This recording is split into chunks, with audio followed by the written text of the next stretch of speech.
Soap star Maurice Bernard has delivered countless powerhouse performances as reformed mobster Sonny Corinthos on General Hospital.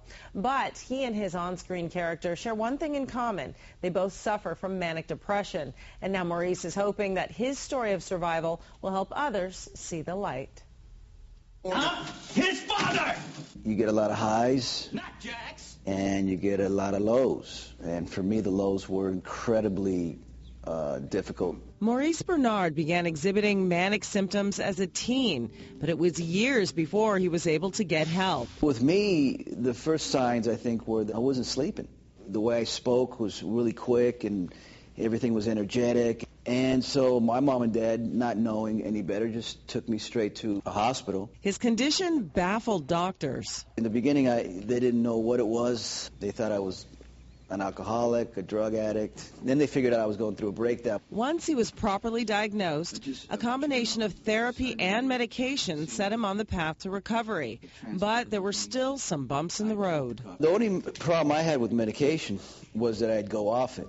When I would go off it, I would have a breakdown. But his most intense depressive episode couldn't have come at a worse time. When I got General Hospital, 3 weeks into the gig, I had a breakdown. So they had to know what was going on.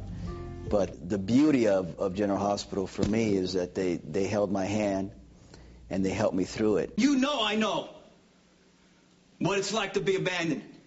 I'm not going to walk out on my son. His Emmy-winning portrayal continues to wow critics and fans alike. But like many people living with the disorder, there are many potential pitfalls. I know a lot of people like the highs and they think it's great and all that.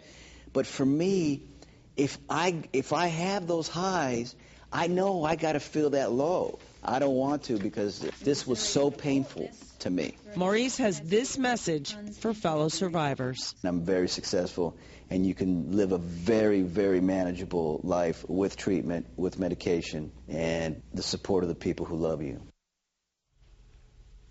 Now, some of the symptoms of mania include increased energy, excessive high or euphoric feelings, extreme irritability, decreased need for sleep, symptoms of a depressive state that include persistent sadness, anxiousness, or empty mood feelings of hopelessness, or decreased energy thoughts, or suicide. For more information on manic depression and to watch the entire interview with Maurice Bernard, just log on to our website, cw11.com/morningnews. All right, still to come on the CW11 Morning News, the brain chemical that could be the reason behind those extra pounds. We'll be back in 60 seconds.